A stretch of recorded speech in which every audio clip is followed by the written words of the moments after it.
we had that kind of big quiz looking at solubility, and I said something about applications, and we looked at these two kind of reactions. And admittedly, I kind of stutter-stepped and balked a little bit over it because I was looking at the organic side of it. It became difficult to kind of apply. Okay? So if we flip it, instead of looking at the organic side, at the inorganic side, both of these result in the formation of iodide. Okay? That's what both these reactions have in common. Okay? Would the solvent affect the rate of both of these reactions? Okay? If I have a nonpolar solvent, would I expect that to dissolve iodide? Okay? Iodide, being negatively charged, is ionic.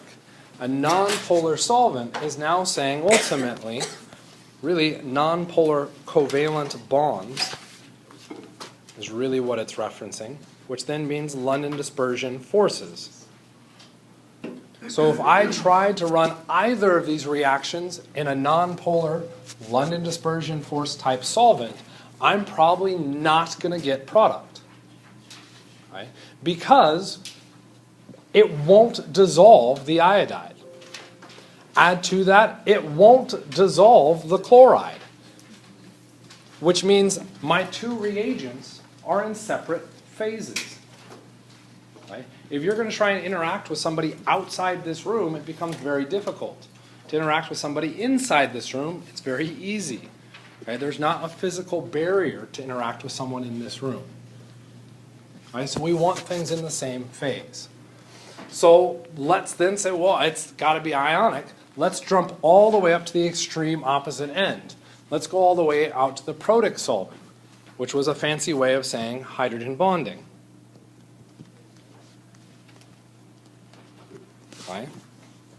Well, hydrogen bonding, being exceptionally polar, should do a great job of dissolving the ions. It should also do a great job of dissolving these ions.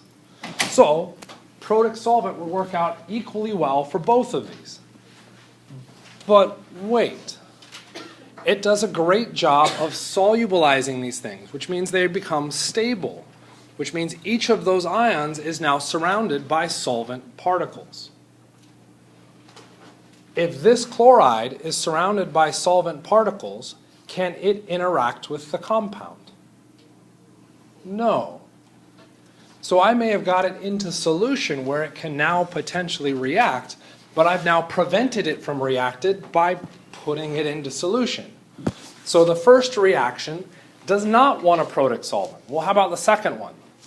Well, in the second one, to form the iodide, did the chloride do anything? No. The iodide just kind of fell off on its own. Can I stabilize the existence of the iodide once it's fallen off? Well, in a protic solvent, I have hydrogen bonding, which means I have a hydrogen that is partially positive next to an electronegative element. Oxygen's a good example. A partial negative.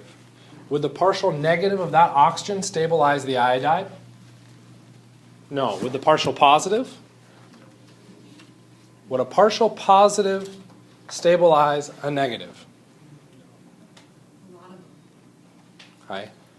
What do negative charges get attracted to? Positive charges. Would a positive charge stabilize a negative charge? Yes. Yes. If that negative charge is now more stable, I've made the reaction exothermic, which increases the likelihood of it reacting. Okay? Or more exothermic, we should reference. How about the positive charge on the carbon? Could that be stabilized by the solvent? Well, if it was a protic solvent, I would have a partially negative oxygen. What could that partially negative oxygen interact with? The positive carbon, stabilizing that structure. So a change in the solvent can take me from a situation where nothing's going to interact to now actually stabilizing products. Well, the more stable the products are, the more likely they will form. So my solvent choice becomes very important. That same solvent, a protic solvent that works great for the second reaction, kills the first because in the first, the chloride has to attack. Okay? So I don't want a protic solvent for the first one. I also don't want a nonpolar solvent. So what solvent do I choose? Polar aprotic. It's the third box. It's the last option we've got. That solvent for that first reaction ends up being polar aprotic. Okay? So if I could then go through and name the type of reaction happening in each of these cases, I could go through and say, for this type of reaction, this type of solvent is better after spring break. That is exactly what you will do. Okay? So it's a question of applying those intermolecular forces and saying, does it help, does it hurt? Okay? And trying to come up with explanations for why.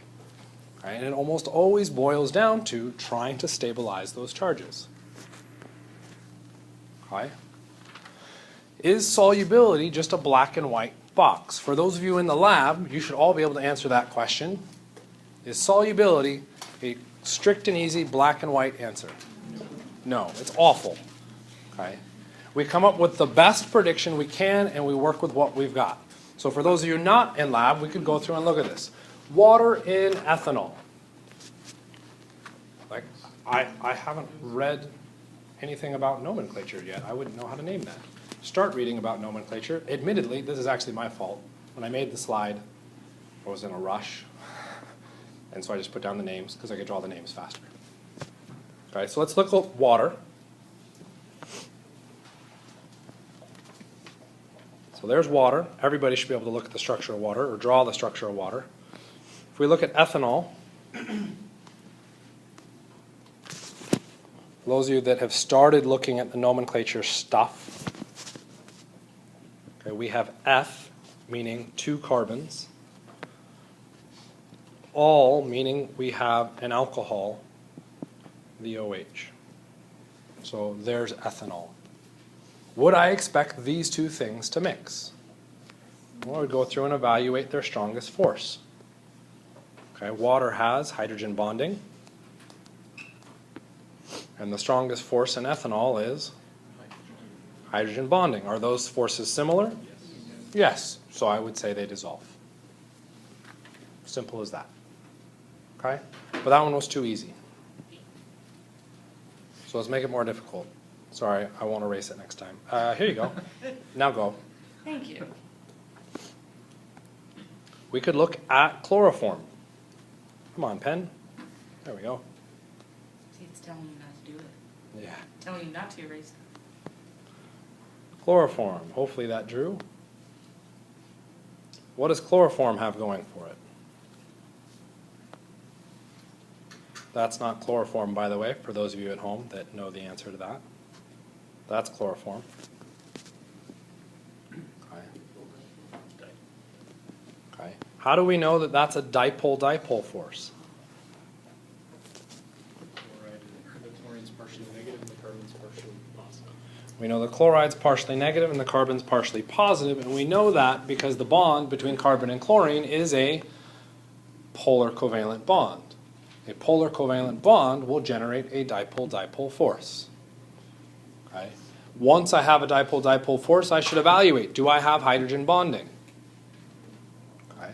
I have hydrogen, and it is bonded to the structure, so that must mean I have hydrogen bonding. No, because hydrogen bonding is not a bond. Okay. For there to be hydrogen bonding, I will have to have a bond between hydrogen, nitrogen, oxygen, and fluorine, but that is not the hydrogen bonding interaction. The interaction is between two molecules. Right? So I don't have hydrogen bonding. So I have hydrogen bonding and dipole-dipole. Would I expect those two to mix? No. Why not? Different forces. Okay. I'm perfectly okay with that as an explanation. So let's move to acetone. Okay. Just so you know, for future reference, of the 4 organic solvents that I listed there, only 2 of which follow standard nomenclature rules. The other 2 are just like water. We don't actually name it based off of its kind of root origin names. We name it because somebody called it water and we accepted that. Acetone. What does acetone have going for it? Dipole, dipole. Would I expect it to dissolve in water? No. But yeah. Oh, that's fun. We got a 50-50 flip on that. Yes and no. Acetone does dissolve in water. Okay? If we go through and do our comparisons, we go through and say, well, hydrogen bonding and dipole-dipole didn't mix, but hydrogen bonding and dipole-dipole do mix. What? Okay? Because it is not a strictly clean, just here are these four forces. Okay, remember, it's a spectrum of interactions.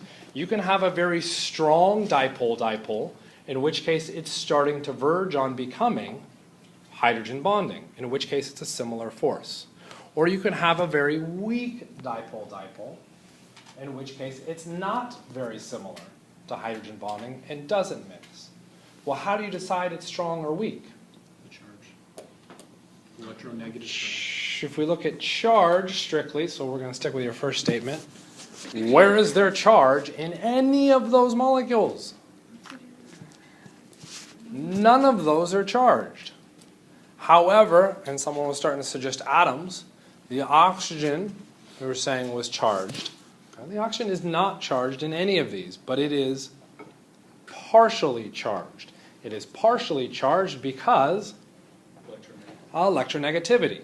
So we would have to remember our trends in electronegativity to predict something about these relationships. Oxygen is the second most electronegative element. Carbon is roughly the same as hydrogen, which means the difference in electronegativity there is very big. That's going to suggest a super strong dipole-dipole force. Chlorine, not the second most electronegative element, okay, significantly lower down on the totem pole, does not generate as large of a pole, which then means that dipole-dipole force is weaker, and that explains our differential. Okay, kind of makes sense? The last one that I'll throw in here, sort of, just because I think it's interesting. Because of course it can't be as simple as, okay, well now we just subdivide our forces out.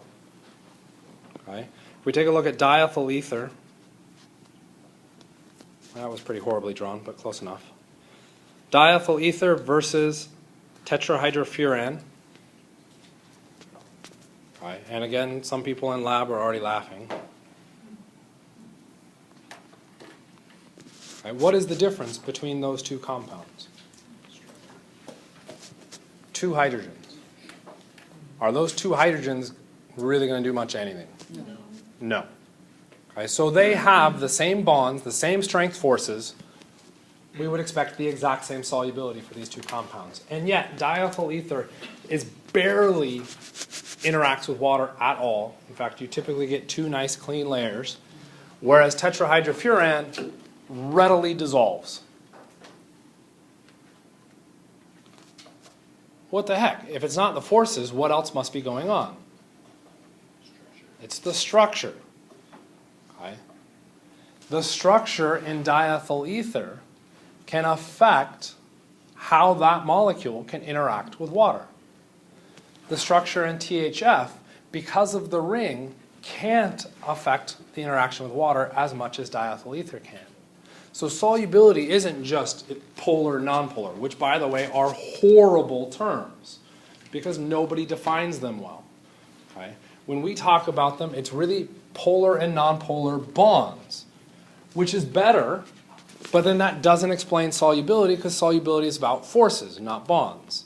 So that's why we scaffold out to intermolecular forces and compare our forces. Okay? But then that's not the end of it because structure can affect how things interact. Okay? Kind of makes sense? Okay? Or at least muddy the water enough that you're like, man, that's really confusing. I probably need to practice this. Yes. Yes, you do. Okay? What can we do with these interactions? Okay? We could look at salt dissolving in water and oil does not. Why does oil not dissolve in water?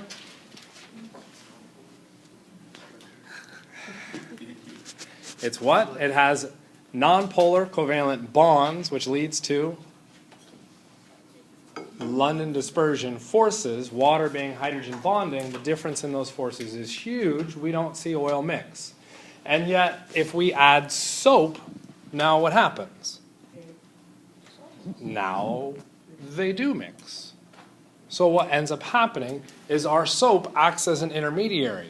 One end of the soap grabs a hold of water, the other end grabs a hold of the oil, and helps kind of mediate that interaction, okay? Or really reduce some of that kind of repulsive force.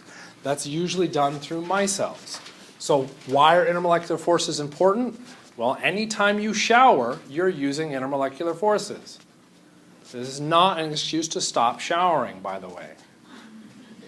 Okay? Screw OChem, I'm never dealing with it again. Okay? What ends up happening is we generate what are known as micelles. The oil clumps up on the inside of those micelles. Okay? And we have the polar part on the outside. So the oil gets kind of drawn into the middle of our micelles. So as long as we've generated these, we can get them to mix. Okay? So I'll never clean again, so I don't have to worry about micelles. Okay? If we get these big enough, we can actually turn it into layers. And you're like, well, who cares about layers? Okay? You ever had a cake? Of course you care about layers. Okay? Cell walls, like biology, like our very existence, is all intermolecular forces. It's how those intermolecular forces interplay with each other to generate the barriers between the inside of our cells and the outside. That's all intermolecular forces. There isn't just some shield. No, it's just a bunch of atoms that are going like, yeah, let's hang out a little bit. Oh, I don't like you. You're staying over there. Okay? Loose interactions. That's it. Okay? That's all that's happening. Same deal with DNA. The two strands of DNA aren't chemically linked to each other. They're intermolecular forces keeping them there. Okay? Well, do you have questions? Sorry. I was going to be like tough, but no. Do you actually have questions? So like force dissolve like force is not entirely true. It is not entirely true. Like forces dissolve like forces is your first cutoff. Right? That's the simplest approach. That covers 70% of the cases. Okay? But then you'll come into cases where it didn't work. So you need to evaluate further. That's where you could bring in structure. Okay? That's where you could bring in the amount of the forces. So when I look at an individual molecule, I say our ethanol, I'm not drawing the Lewis structure. Ethanol, say, well, that dissolves in water because of hydrogen bonding. Okay? Well, what if I do this then?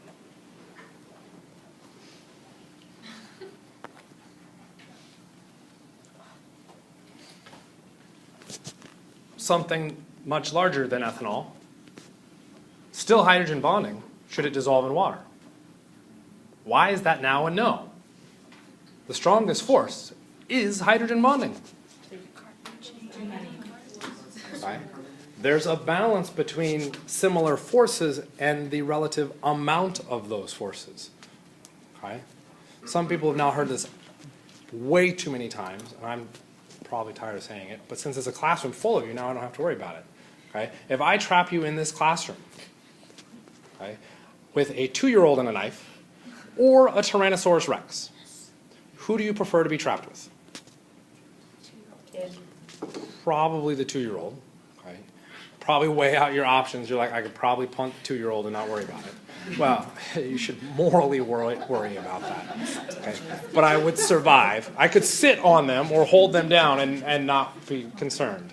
Okay? The Tyrannosaurus Rex would probably just eat me. Okay?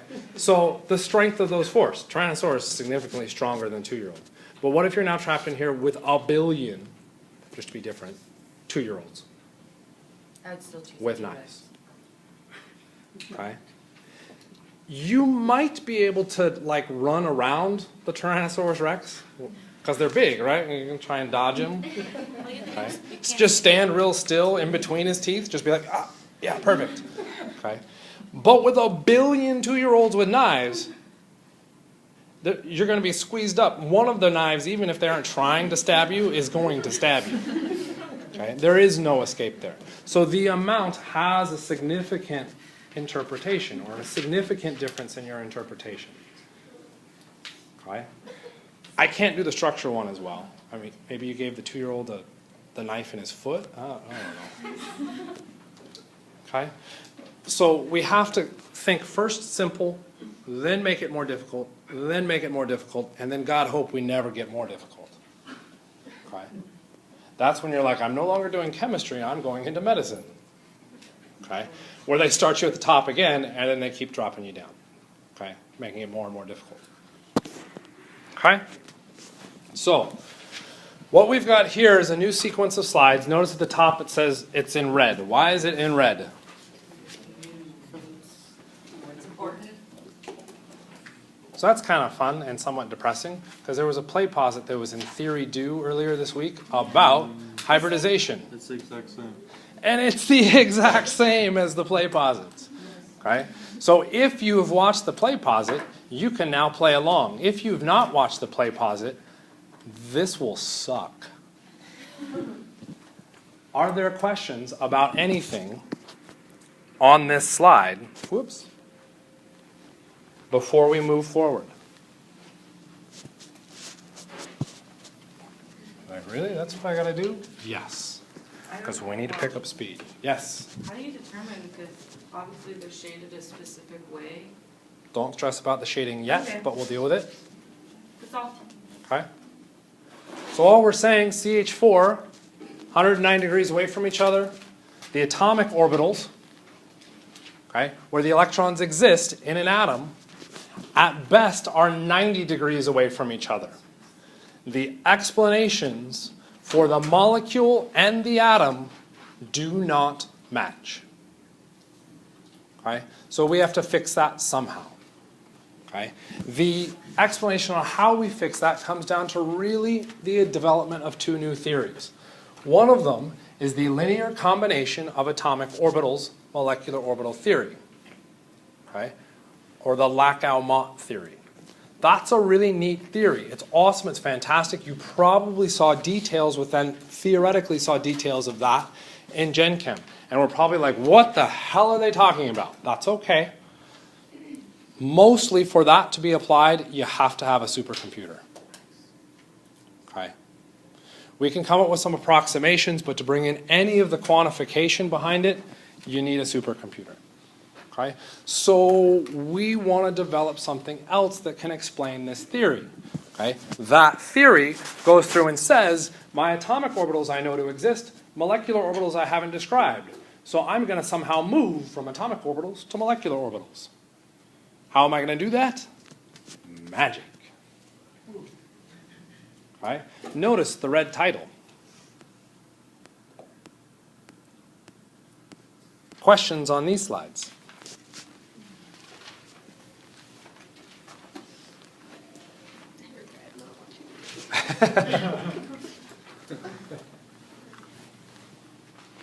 Alright, so I will point out some interesting things. Okay. Notice there's lines. Oh, I thought that was me. I was like, ah. Notice the. Should I move the other way? Notice the horizontal lines in that energy diagram. Okay. That is our kind of frame of reference. Notice the s orbital is just underneath that. The p orbitals are just above it. Where are my new hybrid orbitals?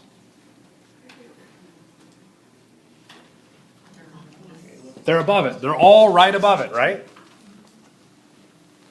The SP3 or those top ones, yeah, those are well above it. The SP2, are they as much above it as the SP3? No. And then the SP are pretty much spot on that middle line. Why is that? Why are the orbitals changing energy? They look the same.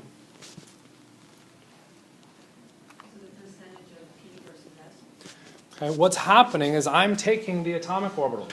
I'm taking certain orbitals. In fact, I always have to take the s because it's the lowest energy. And I'm now going to take one of the p and average it in. So if I take two atomic orbitals, S and P, and average them together to make two new things, here's my two new things, what would the energy be? Well, the exact average of the two energies of the orbitals I put in. Why, when I move up to all the way up to the top one, is the energy a little bit higher than it was down at the SP? I'm averaging in more p orbitals. The p orbitals have a higher energy, so the average is going to weight a little bit higher. Okay? Not super obvious, unfortunately, because I didn't put in enough of a grid plane, but the sp3 orbitals, are they higher or lower in energy than the p? They should be lower. Why? You're still averaging the s orbital. Okay? So the new hybrid orbitals are an average energy somewhere in between the s and the p. Okay? When I average all four, I generate four new orbitals. You can't create or destroy matter. Orbitals aren't technically matter, but let's just pretend. Okay? We do that. I mean, it's magic, so we can do that. Pretend, why not? Okay? Which means if I take all four in, I better end up with four new orbitals. Okay? If I go through to make the next set, I only want three orbitals. So I'm going to average three in, but I can't get rid of the fourth. What happens to the fourth? It's left over. If I only take two orbitals out to average, guess what? Two p orbitals will be left over. Okay? The biggest thing that you need to get out of this is roughly the energies of our orbitals, and then also being able to quickly identify the hybridization of each of your atoms. Okay? The number of orbitals in your hybrid will equal the number of electron groups. So if I drew methane, the hybridization of that carbon is now sp3. There are four groups of electrons around that carbon. If I draw formaldehyde,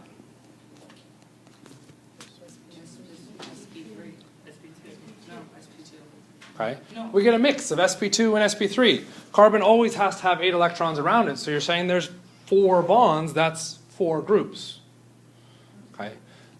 What's a group? A group is not the same thing as a bond. Okay. A group is saying electrons in a particular region. When I look at formaldehyde, how many distinct groups of electrons are there? I will absolutely grant you that the blue electrons versus those purple electrons between the hydrogens are different. Those are distinct groups. But how about the red from the hydrogens, yeah? How about the red from the red? No, they're located in the same space, not a distinct group. Okay? That means that one only has 3 groups of electrons, which means the carbon is what hybridization? sp2. What is the hybridization on the oxygen? sp2. We would again look at its electron groups. Okay?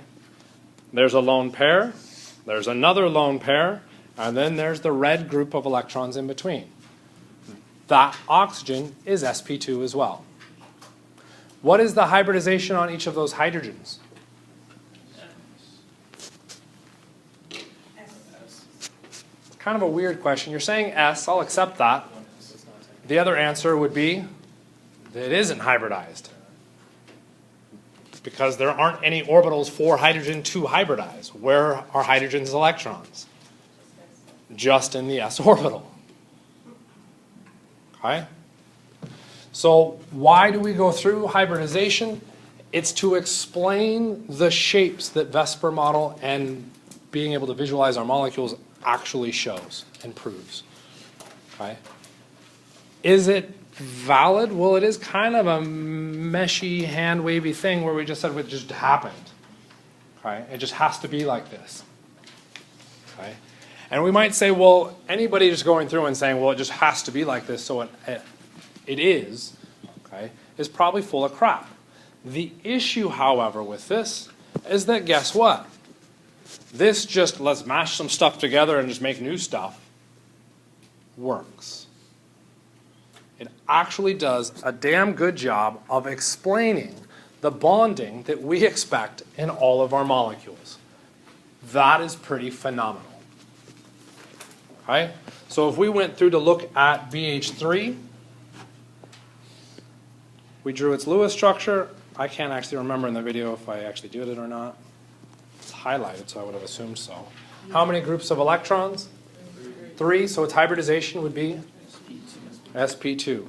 So if I was going to draw them through, there's my 3 SP2 orbitals. What's left over? A P. If I went through and filled in my electrons, I would find that I have 6 electrons. Those fill the sp2 orbitals, and nothing goes into that p orbital. Okay? So, well, any idiot could have just drawn and made that up. Okay? How do we know that that's actually useful?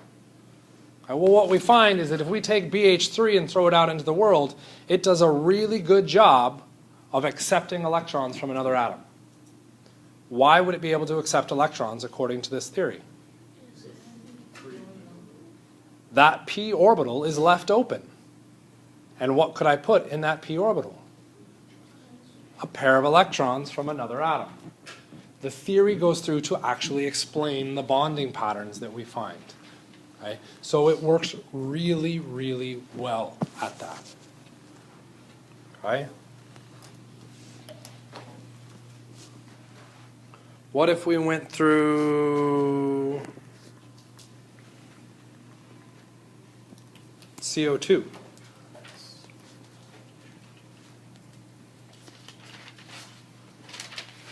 How many electron groups? 2, so the hybridization is sp for our carbon. We would have 2 p orbitals left over. We could go through and try and fill this up. Okay. Carbon would dump out its electrons into these orbitals. Oxygen comes through and backfills. Okay. The sp would explain the single bonds between the carbon and the oxygens. Okay. How do I get another bond there, though? Because that drawing shows double bonds. How do I get those other bonds?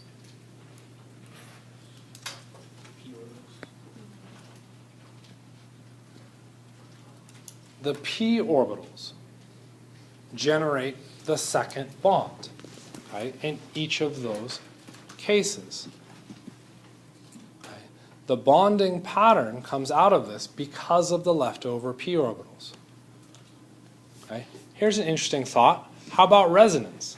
Can I do resonance through that carbon? Okay.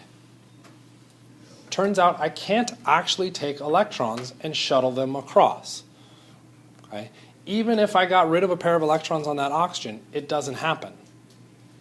Well, why not? I can move electrons from bond to bond. Why would that be an invalid system? Okay. It turns out it's an invalid system because of the orbitals used to make those extra bonds. Well, they're just p orbitals, right? One's py, one's pz. What do I mean? Okay. There's pz, there's py. Can the electrons from this side pass to this side? Why not?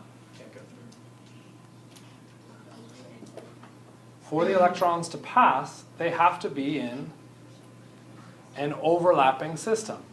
Well, pens overlap, so why is there no overlap? What's the shape of our p orbital? A 0 point right in the middle. There is no overlap in the middle. Okay? Well, you could still get pi bonds, and we can get overlap. That's how we can get a double bond. For that to happen, though, the p orbitals must be parallel. On that carbon, due to the hybridization theory, they're perpendicular, which means 0 overlap. Nothing we can do to get the electrons to jump from one side to the other. Okay? Hybridization theory explains this or shows this to be true. Okay? And then we can experimentally prove that. So it is pretty fascinating what we can pull out of this. So hybridization theory is really good at this for explaining what's happening. Okay? It doesn't do a very good job explaining the bonds. Because when I go through and look at that, well, which electrons came from carbon, which electrons came from oxygen? And then which oxygen did they come from? That doesn't look super clean. Okay? So what we would do is use hybridization theory to kind of refinagle the atomic orbitals so that they're located in a space that makes sense. And then we go through and take bits and pieces from the wk03b theory to explain how the bonding actually occurs. You mean the one with the supercomputer? Yes, the one with the supercomputer. Okay? We just set it up so that we don't have to use a supercomputer. Okay? So before we get into that, because that does kind of break brains a little bit more, what else can we do with just hybridization? We can look at the %S character.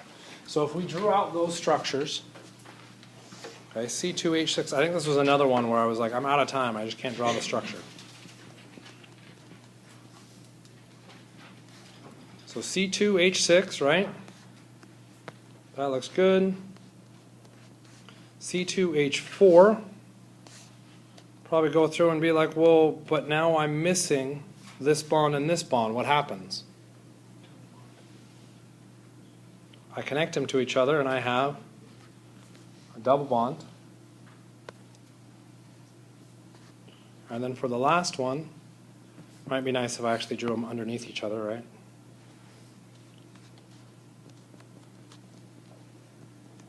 Well, now I'm missing a lot of bonds. What happened? Triple bond. What changes between these three structures? The type of bond changes. What are types of bonds? Single, double, triple. That definition needs to disappear. There is no more single, double, triple. It is invalid. Do not ever use single, double, triple ever again. Okay? We could go through and say sigma pi. So we have sigma bonds and pi bonds. We still haven't addressed that yet, but we'll get to that. How close the carbons are to each other? We could look at how close the carbons are to each other, yeah? Use extra p orbitals. We still haven't talked about what type of bonds there are. It's not like we spent an entire lecture on Monday or the first 15 minutes of today's lecture talking about bonds and forces. They're all London dispersion forces. Okay, there we go. That's a good start. Okay, that's not a bond, that's a force. They're all nonpolar covalent bonds. Okay? None of those are polar covalent. None of those are ionic. Which means if I tried to predict something about how they interact with the world, what would I expect that interaction to be?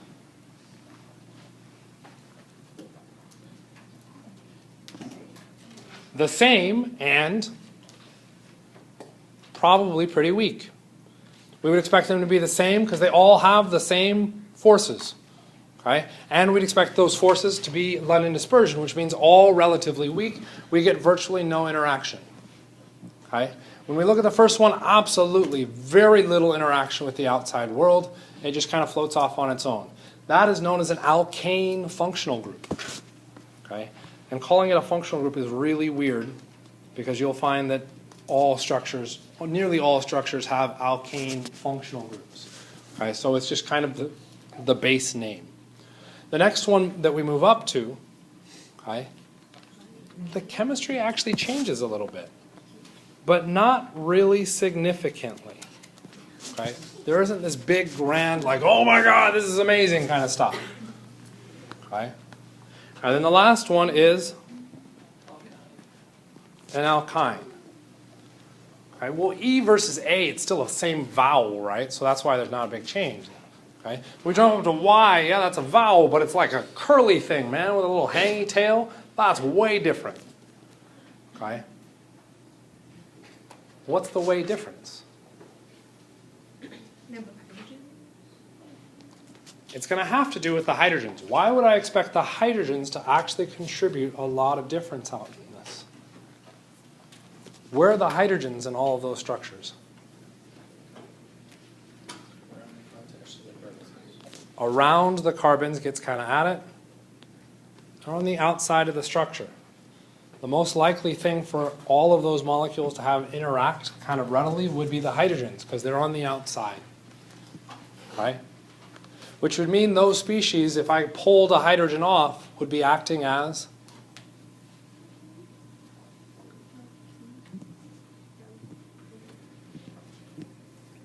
you spent a lot of time on this in Gen Chem.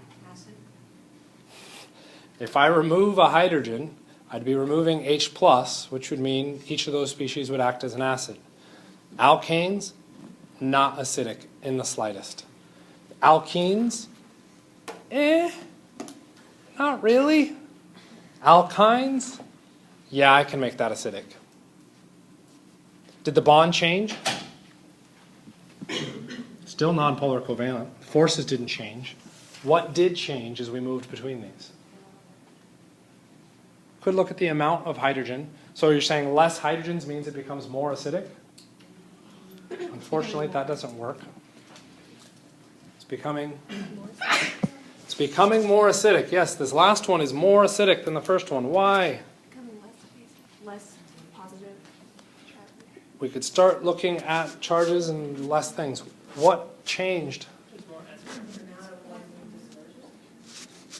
That we literally just spent like 2 slides looking at. The hybridization. The amount of S character. Right, well, what the heck does S character have to do with anything? What is the difference between an S orbital and a P orbital? Shape and energy. Okay? The P orbital is higher in energy because it is further from the nucleus. Okay? So if I have more S character on my atom, what is it doing to those electrons?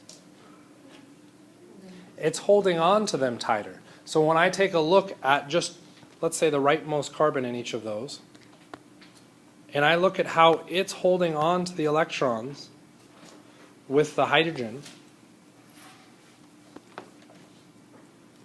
okay, it's still carbon, but on the far right, that is an sp hybridized carbon. So it has a lot of S character versus sp2. It has less versus sp3. It has even less S character. On the far right, carbon is actually holding those bonding electrons tighter than the alkane. If it's holding those electrons tighter, what has it done to the bond? It's weakened it. Because a bond is sharing electrons between. If the carbon is now holding the electrons tighter, it's not sharing, which then means it's easier to break, which then means that hydrogen can become acidic. Okay. The more S character our atom, the more acidic the hydrogen's connected to it. Okay, and we have to make sure that we compare apples to apples. Notice when I go through and did this, it's all carbons. Okay? I'm not throwing water into this comparison. Why would water become a problem with this? That's different intermolecular forces, different electronegativity, everything changes there. So when we get down to look at a hybridization difference and how it contributes to acids and bases in chemistry, okay, we have to make sure we're making a comparison to something that is as close as possible to it. Okay. Hybridization is like that bottom level, oh crap, I've really got to evaluate something that deep? Yes. Okay. There's like 5 tiers above that you should be evaluating before you have to worry about hybridization. But it is an important thing to note because it explains some of the chemistry that you see in these functional groups. Alkanes have no reactivity. Alkynes have some acid-base reactions capable for them. Okay? That acid-base chemistry does not really show up for any of the others. So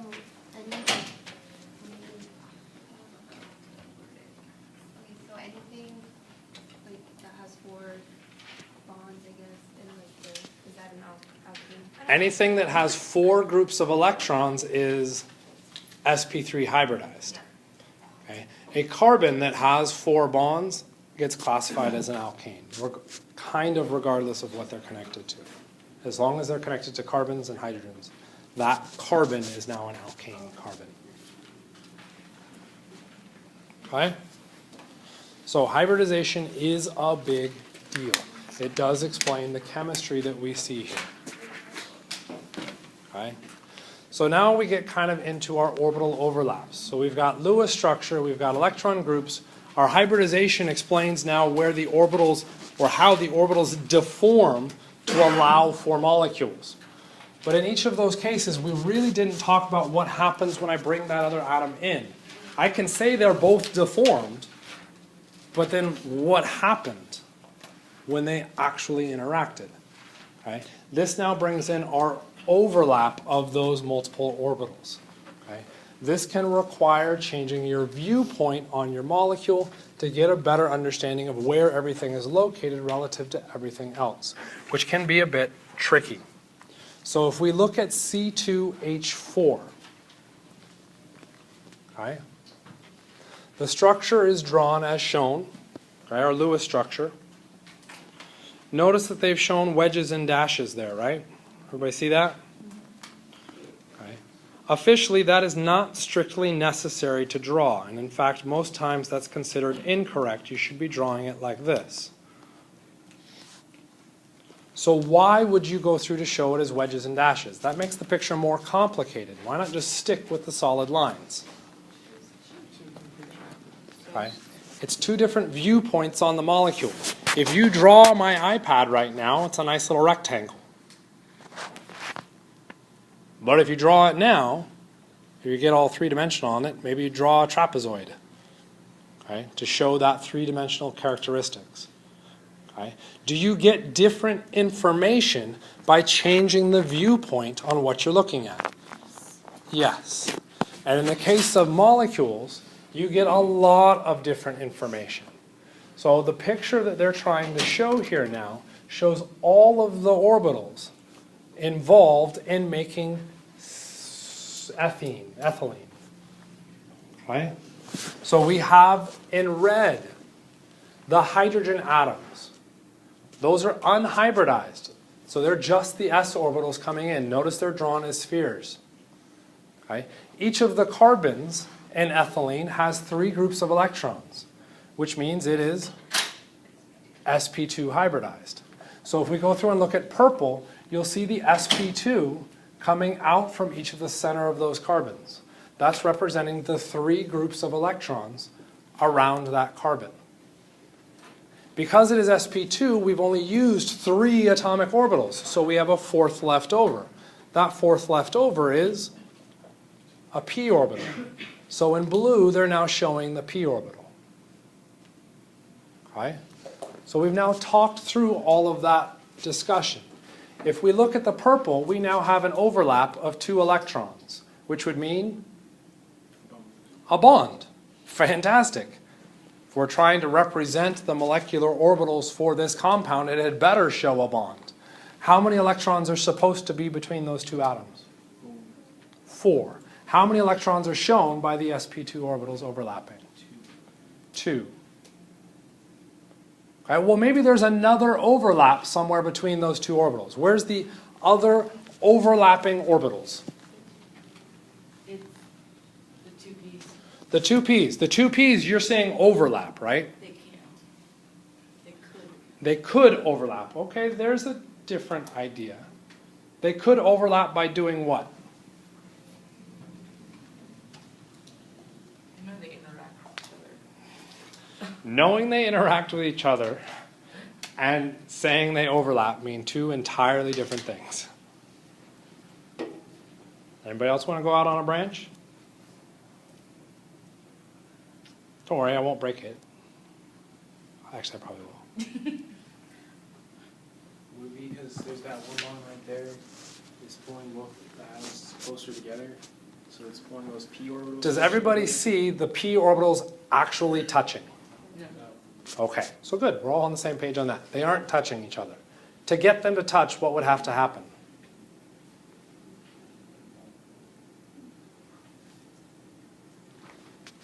Okay, so let's look at what we're seeing here. We got pens. These are our p orbitals, up and down, right?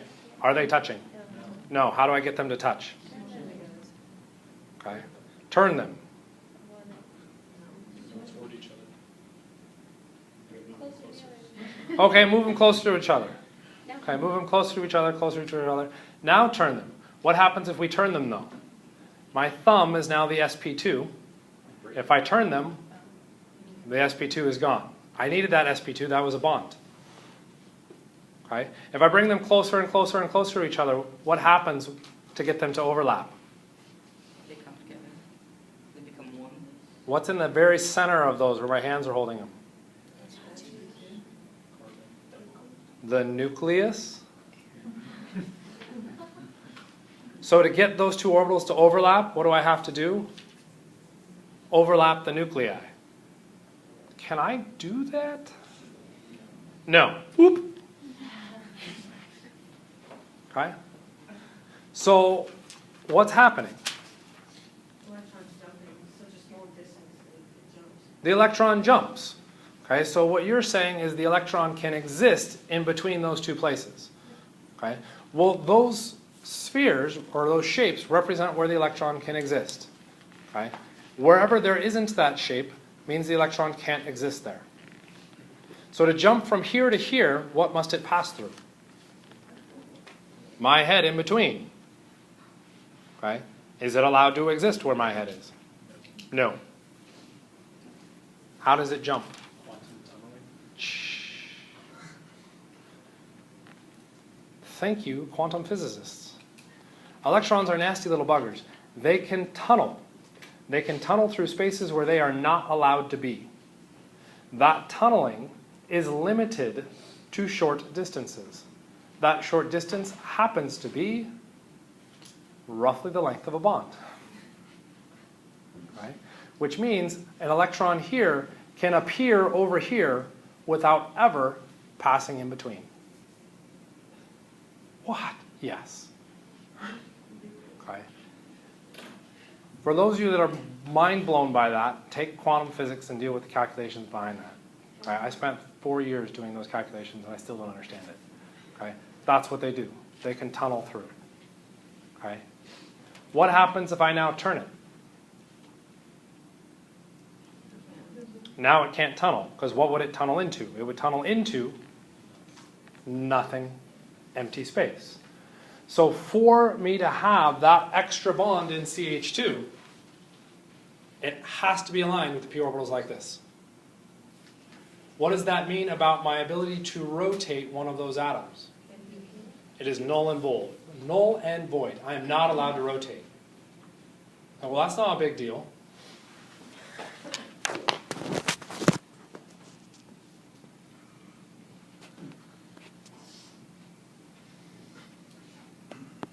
Are these two structures the same thing?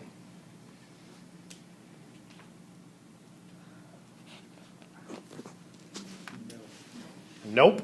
Because I can't rotate through that double bond, A and B can never be on the same side of the bond. Okay, I would have to break that bond. Okay? So a repercussion of looking at our molecular orbitals, this is coming from now applied hybridization theory. I can't rotate double bonds. Could I rotate single bonds? Yes. Okay. Well, what happened in the case of the single bond? Well, the sp2 is aligned, right? And then they overlapped. What happens if I rotate? For those of you who can't tell, I'm actually rotating. What is happening to the connection between those? It is not changing. Can I rotate a single bond? Yes, can't rotate a double bond. Okay? Should I now be referring to it as single and double anymore, though? Okay? The reason I have a double bond is I have two types of bonds present. I have this one where I have a direct overlap, and then I have this one of weird quantum stuff, indirect overlap, and where they aren't actually overlapping. Both of those things need to be present for me to have a double bond. So let's stop referring to them as double bonds and refer to them by what they are. When you see the presence of two bonds, One of those is a single bond involving hybrid orbitals. The other one is another single bond, in quotes, involving unhybridized orbitals. The unhybridized orbitals used will always be P. So I end up with what type of bond now for one of those bonds?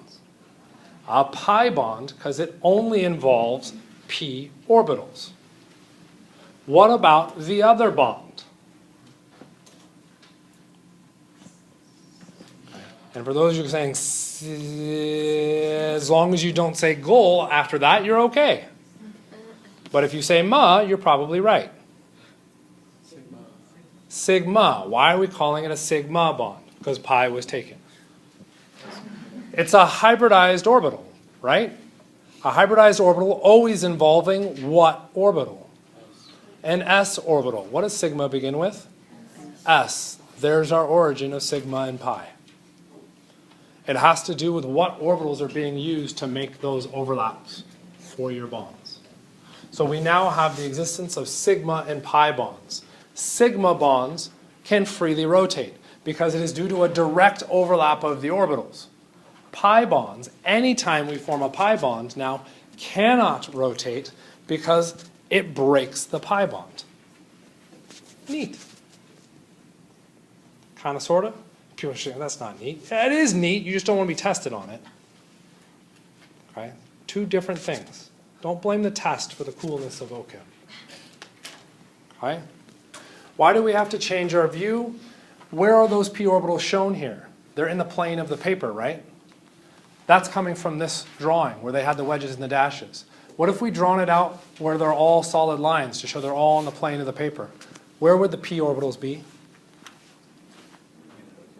They'd be coming in and out of the board at you. Could we draw that nice? No. Okay? That's why we will change our viewpoint to allow us to better see some of those interactions. Okay? Kind of, sort of? Okay. So what this gets into is our relationships for our pi bonds. Okay? Because those two structures are now different, just like you and I are different, how do we define or distinguish that? How do you know I'm different from you?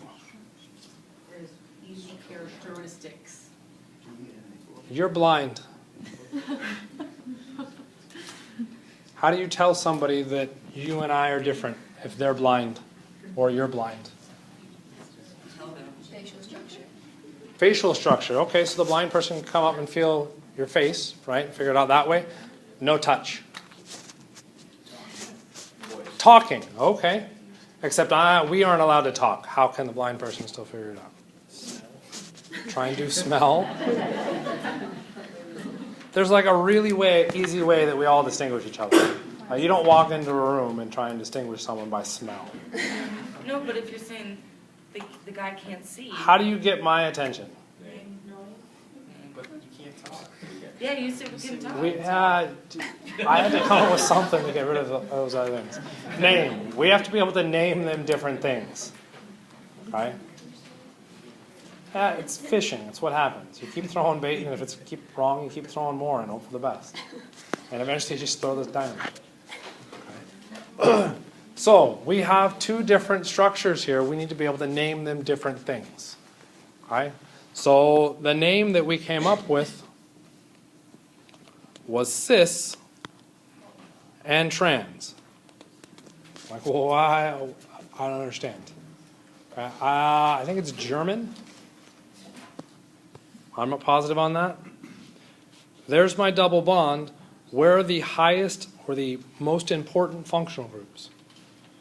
R groups are anything other than hydrogen. Hydrogen is everywhere, so it's not important. Where are my two R groups? They're below the double bond. They're on the same side of the double bond. So they're cis. Cis is on the same side, which isn't relevant right now, but will become more relevant later. Trans means they're on opposite sides of the double bond.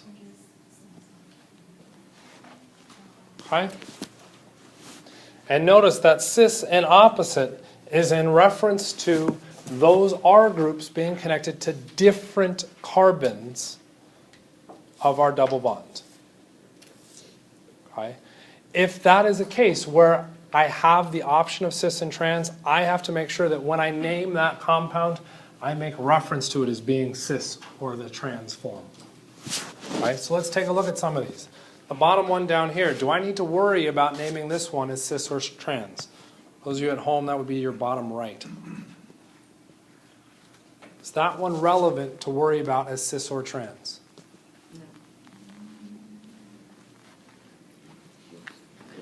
Right? Some people might be able to pick it up and see it, some people may not.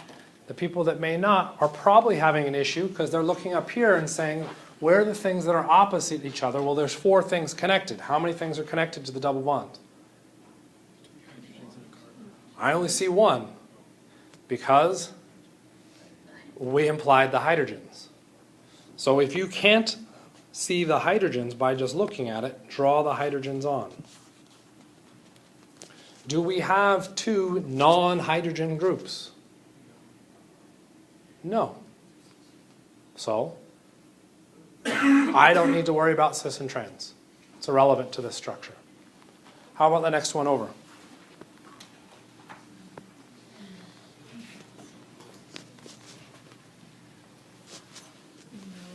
We got 4 things this time.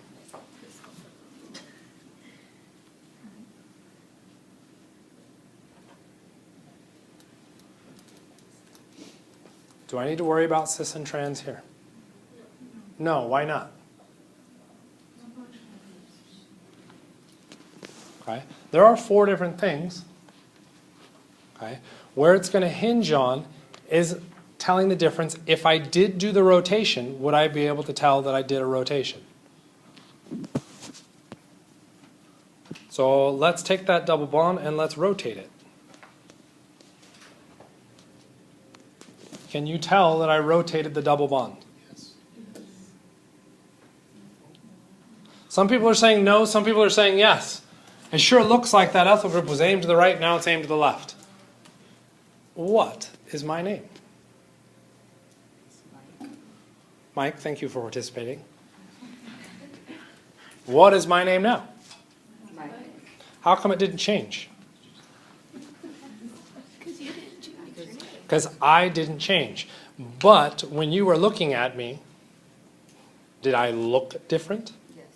Yes, you saw the back of me as opposed to the front. Okay? But you were intelligent to realize that it didn't change. What happened here?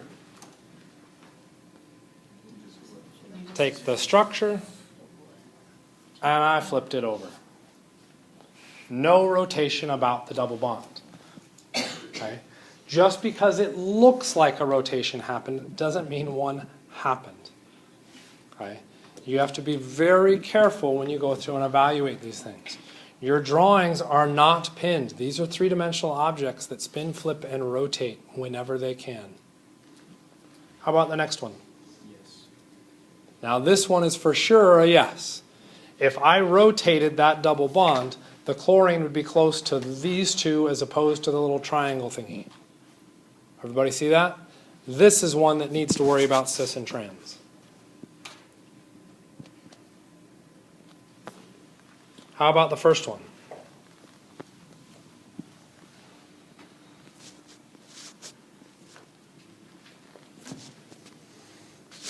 Another trick question. If you rotated that, would you have a different conformation? Yeah, what we've got here is effectively R, H, H, R. This structure looks an awful lot like the cis form. Yeah? Can I rotate that to make it a trans? Could you turn it into a chain? Yeah, you can. Okay. For those of you saying yes, you can, go home, build the model, and rotate it into the trans form. Literally. That's what I'm asking you to do. On Monday, we'll reevaluate that one. Wait, can you go back? I know you didn't delete it. Oh, to all the drawings? No, I can't do that. Okay. But I can help you out. 65 minutes. Atomic to molecular. Okay, so we started to overlap our orbitals. We just said these were the overlaps. That's what our hybridization, all that, right? Yeah? Shaky ground, but we're kind of maybe okay? Good. Electrons are nasty little buggers. Okay? In that nasty little bugger system, they have both the particle and wave duality associated with them. Okay? Which means when we look at our orbitals, there is a phase associated with them depending on the oscillation of the wave of their motion, or the wave that describes their motion. So if we look at this top example, okay, right off the zero line, we would then be located where? In the positive phase. As we continue, we'd become negative phase, positive, negative. Okay? Look at the bottom example. Right off the zero, we would go negative, positive, negative. That's phase. When we look at a sphere, we're like, well, it's all one phase.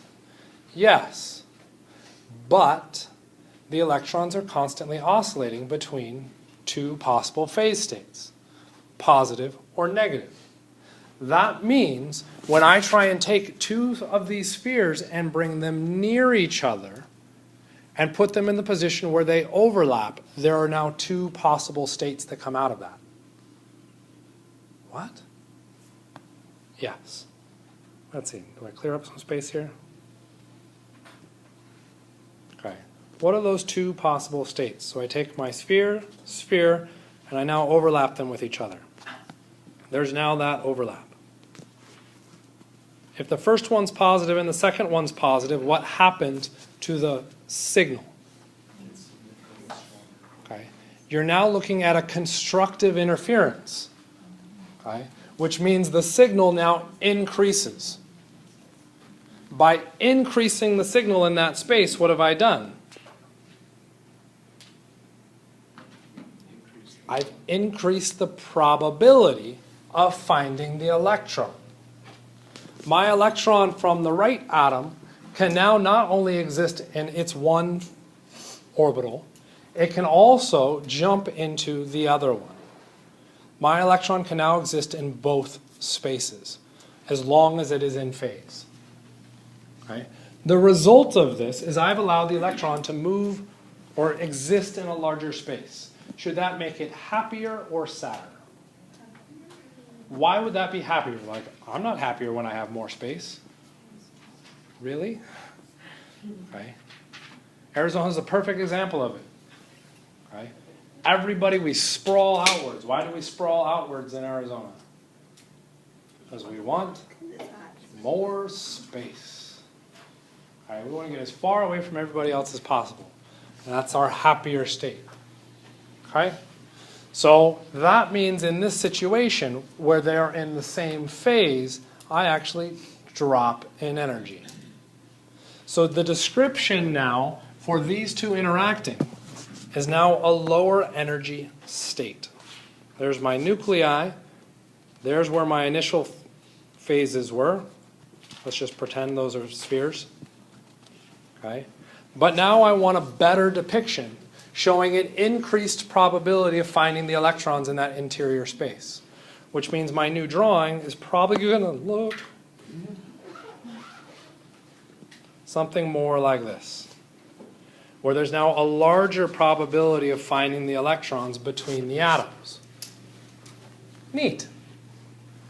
But remember, our electrons move in waves. Positive, positive was not guaranteed. It could have just as easily been negative, negative. What would happen then? They would not be near each other. There would be a space. So we're hearing a negative, negative. Oh, that's repulsing because they're the same charge. This is not charge. This is phase. It's still the same phase. We get the exact same result.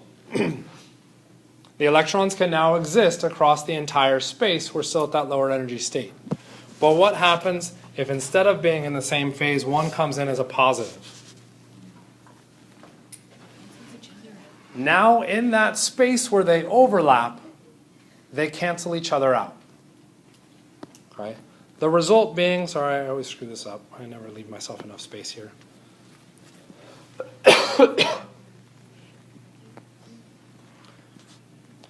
Is that if I look at that same kind of system with the original orbitals, there is now no probability of finding the electrons between those.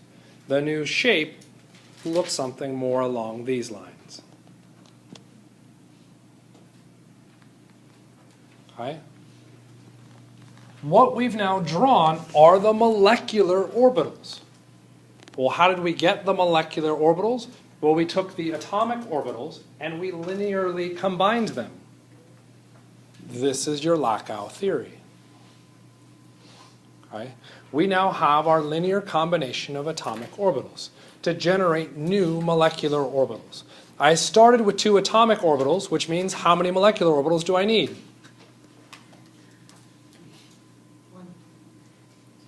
2. I cannot destroy matter, and our orbitals are close. Thanks for playing. All right? So we now have 2 new orbitals. These are now the molecular orbitals for my compound. We'll erase the red thing in between because that was just our description. And we now have our molecular orbital diagram for just 2 s orbitals interacting with each other. Okay? Let's name these orbitals. In this case, electrons have increased probability being found between the atoms. That sounds an awful lot like a bond. Okay? What type of bond was that? Sigma. Why is that sigma and not pi? It's a single.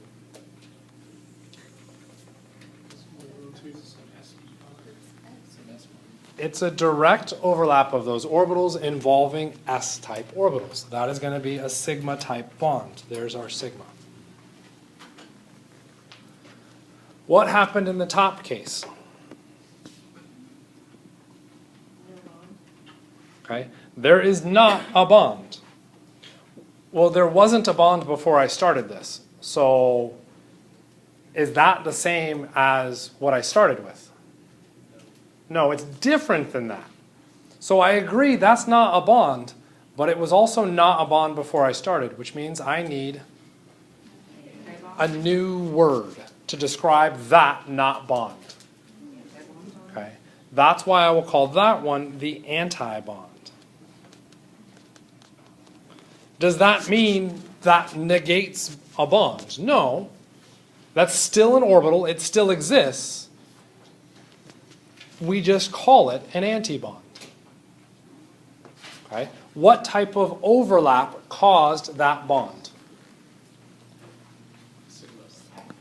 Okay. It was a direct overlap of our orbitals, so it is still a sigma bond. But then I would get confused with it. It doesn't change that. The phase doesn't change what type of overlap it was. It was still a direct overlap. Okay? But then I would get confused between those two. The top one's an antibond, so let's label that sigma as something different. We call it sigma star. We will go through and continue this very painful application out to potentially, I think I'm going to skip p orbitals, and we'll jump into our hybrid orbitals to look at those overlaps on Wednesday.